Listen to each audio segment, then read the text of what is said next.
All right, everybody. We're going to talk more integration today, of course. And today we're going to get into integrals that maybe aren't as basic as the last couple of days in terms of maybe they're more complex. Maybe you look like you see a product of something or a quotient of something, and you're asking yourself, is there such thing as like a backwards product rule or a backwards quotient rule? Or even a backwards chain rule. And that is actually what this is going to focus on today, quite a bit actually, is this whole backwards chain rule idea. So what we're going to do here is let's start with something like yesterday, where black on black does not work. Okay. Come on. Come on. All right. So just like yesterday, maybe we saw something like this, like 2 times maybe x minus 1 and then dx.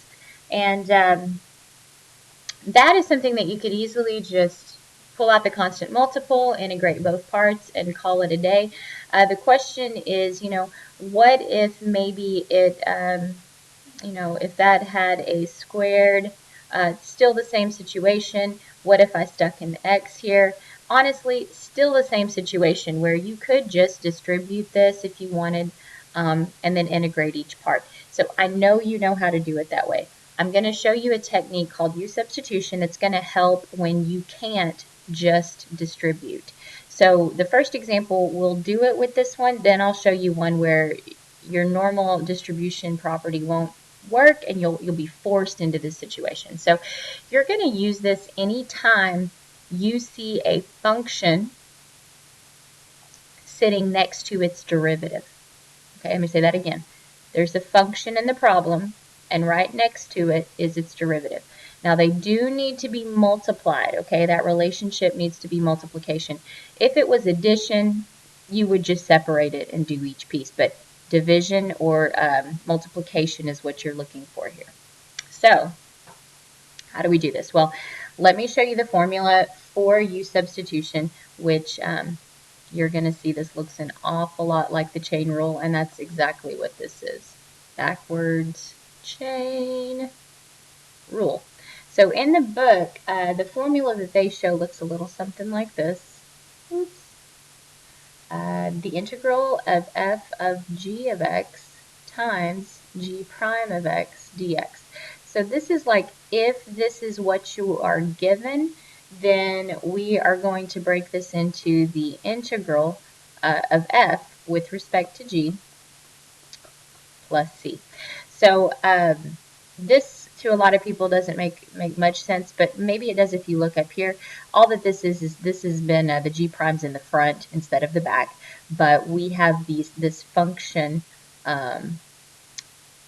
f that this g of x has been plugged in, and then we've got g prime of x sitting right here. So what we're going to do is it's called the U-sub. So the idea is that I take the g of x function and I replace it with a u. So, and you can use any variable you want, guys. It's just popular in the math world to use a u. But we're just going to say let u equal x squared minus 1.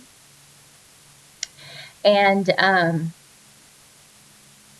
the reason that we do this is because then in the next step, we take the derivative of u. So the derivative of u is equal to 2x minus 0, and then I need my dx notation because here I've differentiated the u, so with respect to u, and here I've taken a derivative with respect to x. So I've got that dx notation behind it to say that, oh, okay, that's what I've actually taken a derivative of. So you do this so that you can go back up to your original problem and you can substitute what you saw. So after doing this, this problem here now turns into something else. It turns into the following. That whole thing goes away and is replaced with a u, and this 2x dx that you see up here, 2x dx, it's the same exact thing as what's written here. We're going to replace that with du.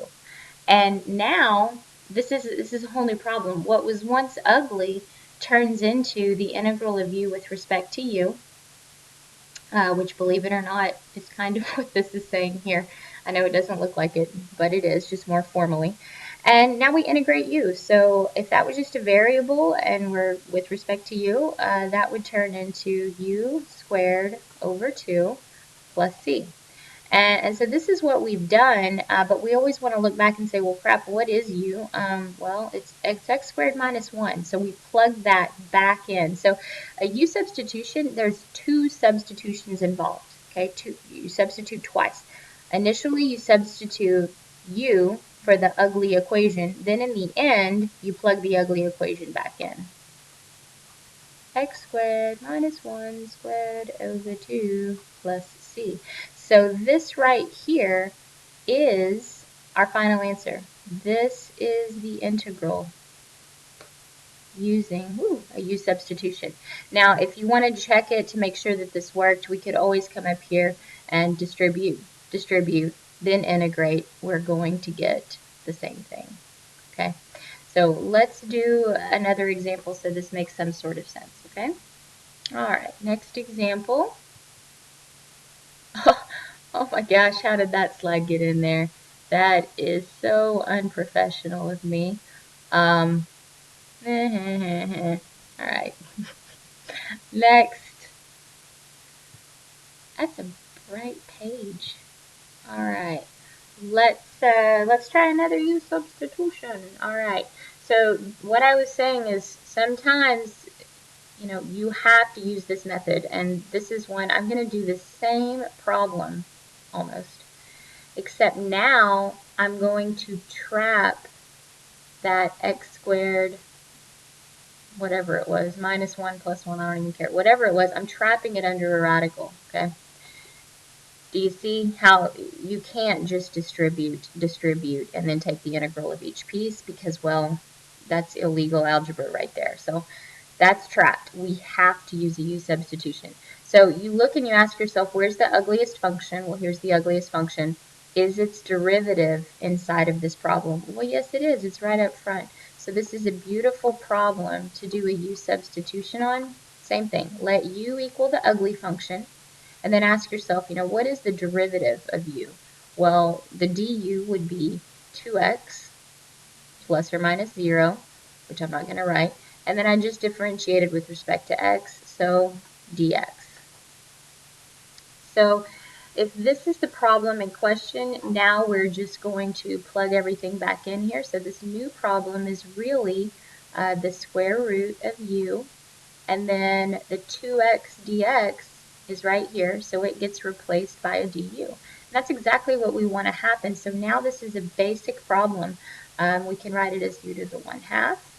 And then when we integrate that, we're going to get, okay, what do? We add 1 to that, so u to the 3/2 over 3/2, which is the same thing as the 2/3, plus c. And then all you have to do is plug your ugly function back in. So there's another substitution coming our way. Don't leave it like that. Take the u, x squared minus 1 to the 3/2 plus c. All right. That's it, folks. Like, that is how you integrate using a u substitution. So like I said, you're looking for, is the derivative really close by or next to the problem? So we'll do another one here. Okay, so all right, next page. Let's set up another one. Okay, this time let's do one that involves maybe a little bit of trig, just to see how that looks. Ooh, okay, how about secant squared x times the tangent of x plus 3, and then we'll put a nice little dx back there. Okay, take a minute and look at this, and let's think about our options. We could distribute, I suppose. We could distribute, but if you distribute, you might get stuck in the first term and how to then solve that one out. So I always check for, can I do a u sub? Will it make it easier? And a U-substitution will make it easier because if you notice, this function, the derivative of this function is that function. So that would be my u. Now, sometimes people get hung up on what to make u and what to make du. Well, you're going to know immediately.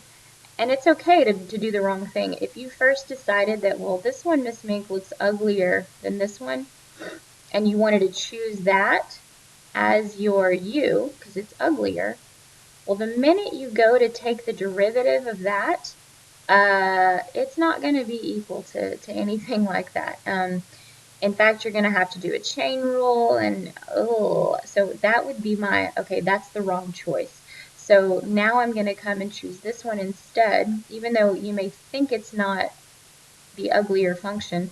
It's the better choice because then the derivative of this one is going to be secant squared. And that 3 will go away. So that's how you're going to get things to substitute in. So now my new problem, the secant squared x dx, is now a du. And this whole thing is just a u. The whole thing goes away and is just a u. So u squared over 2 plus c, and then plug your u back in. Tan x plus 3 squared over 2 plus c. So it's not that bad. It's a pretty powerful technique. Some people struggle with it just because they're scared to make that a first initial, what do I plug in for u? But like I said, do it, and if it doesn't work out with your du, you know you chose the wrong thing, and then you can go choose something else. So let me give you a moment to try this next one on your own and hit pause, then come back and watch me do it, okay? So here's your next problem. Let's try this. Let's try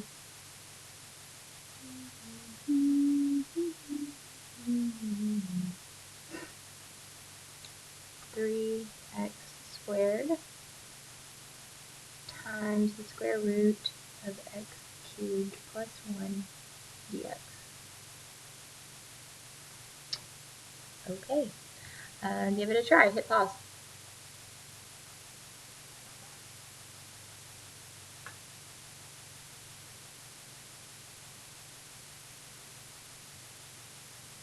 Okay, so for this one, I guess what we could do here is let u be everything underneath, everything under the radical. And then I'm going to take the derivative of this side and the derivative of this side, 3x squared, dx. And there it is. It falls right into place. So this problem is another square root of u du, because you're replacing everything. And so we'd get what? U to the 3/2 times 2/3. I think we're going to get good at square roots because we've seen a lot of them. Plus c, 2 times x cubed plus 1 to the 3/2 over 3 plus c. No need to simplify. That's perfectly awesome. If I made it a definite integral, guys, don't let that freak you out. You would do the same bloody thing. You would just come up here, and maybe I said from like 1 to like, I don't know, 2. If I said from 1 to 2, then we would just come over here and we would work on what would that look like? Well, we would plug in, we would take this, and the c doesn't matter. If you remember from yesterday, the c is going to end up sort of canceling each other. So I would just kind of go from here and go from 1 to 2, and then I'd plug it in. So 2 times 2 cubed plus 1 over 3 minus, now we would plug in a 1. I hope I picked pretty numbers. I forgot my 3/2. That's important. And then I'd solve it from there. This side might clean up nicely, actually, because that's a 9. And then the square root of 9 is 3. 3 cubed is 27. 27 over 3, that would reduce to what? 9. So this would be like an 18 minus, this one's going to be the ugly one. It's going to be like 2 root 8 over 3. And then, of course, I guess you could simplify that if you wanted. I don't really care. I'm going to stop right there. But that's how that one would turn out. And that's it. So you could always just apply definite integrals to this as well, where you're plugging in the upper bound, plugging in the lower bound, blah, blah, blah, the same old stuff, okay? All right, and let me show you one with the actual G and the F, because if you copy down this formula, yeah, if you copy down this formula and you're wondering, like, that doesn't look like this whole U thing, what's going on? Let me do one where I step you through what's the F and what's the G and all that. Oh, look at that. Where am I again? Oh, that's right. Okay, let's try to talk through it with, I don't know, maybe we'll do a nice one like, I don't know. Let me think. Let's do a nice one. Let's do cosine of 5x times 5 dx. Okay. So, and the 5 might be in the front, the 5 might be in the back. And this is one of those cases where if you're tempted to pull the 5 out front and do it, it's actually a bad decision. You'd want to leave it back here because of this whole noticing that this is a complex term, you know, noticing that there's been some kind of composition. So what you want to do is, if you want to compare it to the original, this would be the g of x right here. So that the cosine is sort of like the f function, okay? So the f is the cosine, and the g of x is the 5x. And then you can link it back to that idea where what you're supposed to do is, and so this right, because this right here would then be your g prime, right? So you've got your g prime here, your g here, and your f on the outside. And then that rule said that it was going to turn into capital F of g of x plus c. So it's saying just integrate the f term, okay, and then stick your g of x back in, and that's how this is going to turn out. So I'll show you with the U-substitution how the answer looks just like that definition says it's supposed to, okay. Let u equal the g of x, let u equal the 5x, and then the du would equal 5. And then when I plug it back in, this problem is really take the cosine of u, oops, du, with respect to u. And that's going to turn right into, I don't need that anymore, the derivative of, antiderivative of cosine is going to be sine, and sine u plus c. And then we plug in whatever our u was, which in this case was a 5x. So this right here is the same thing because the f is the integral of little f. So the integral of little f is sine, so there that is. And then we've nested our g of x inside. So the g of x that we set to be 5x goes right in there. So that's why that formula exists. Do I use it when doing U-substitution? Absolutely not. I don't, because it can get confusing if you're sitting there trying to say, well, what's the f and what's the g, and then which one am I doing the integral of? It gets a little complicated. I think it's much easier to think of this as, like I said before, it's a backwards chain rule. And when you see a function, instead of trying to figure out f and g prime and all that, just look at, do I have a product or a quotient? That's number one. And if I do, is the derivative of one of the terms sitting next to the other. So if you see a function next to its derivative, that's when you're allowed to do this U-substitution. Please show your work today. Some of y'all are going to be able to do this in your head. I get it. And you can in the future. But maybe for the first day, go ahead and show me, let u equal this, let du equal this, and show me how you're substituting things in and then substituting them back in. Just so if things go wonky, when I get back, I can figure out like what in the world you're doing, okay? Let's do one more just for assurance. Hold on, I'm looking for a good one. La, la, la, la, la, la.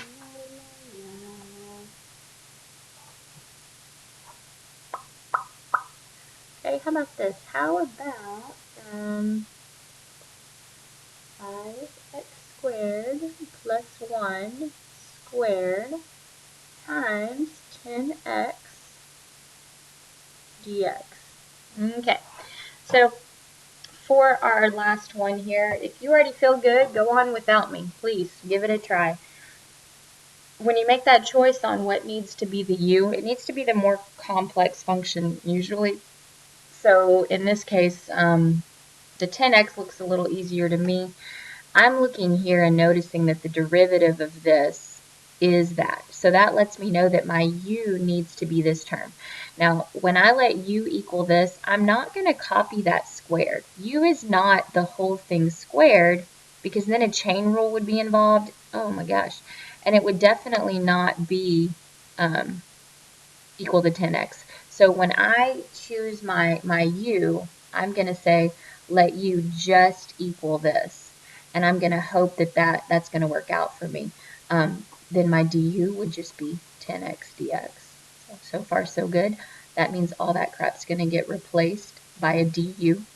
And this gets replaced by a u. This is when you bring back the squared. So when I plug all this back in, I put my u in for that. There's a squared on it because that one I didn't substitute for, and then all that goes away and gets replaced by a du. So then the integral of this would just be u to the third over 3 plus c, and then you plug back in what your u was, 5x squared plus 1 cubed over 3 plus c. That, my friends, is your final answer. Okay. Do not read the chapter because we have not done this section in the book in its entirety. We're going to finish it tomorrow. I just want you to get to warm up a little bit with these. So I'm going to assign specific problems, okay? Don't veer from this. Please do not veer away from this. If you want to read ahead after you do these problems, great. Maybe that'll help then when you see tomorrow's video. It might help clarify that. But don't try extra problems yet until after tomorrow's video. So just try the following. We're on page 304, 305. I'm going to have you try, let me just pick a few and write them down, and then you'll be good to go. Okay, so there is your 6 problems to look at if there's time remaining in class. I know you already took a quiz, and there might not be a whole lot of time left, but see if you can get these done. And then if there's extra time, feel free to do a little bit of reading in the book to get ready for tomorrow. Tomorrow will be the day where we finish out this section and look at some trickier U-substitution problems. And I hope that by the end of tomorrow, you're feeling really, really good. Keep in mind that on Friday of this week, everything you've been doing this week and even last week, I'm going to ask you to collect and turn in. And whether that means you're tearing them out of your notebook and stapling them, or I don't even know if you want to take pictures of them and email them to me so you don't have to tear them out. I mean, it's your choice, but it's all going to be due Friday. Friday is a work day. Okay, it's homecoming. There's a lot going on. Nothing new, just getting your crap taken care of. Okay. We will see you guys tomorrow. Oh wait, real quick, one more slide. Oh, yeah. On that note, have a great day.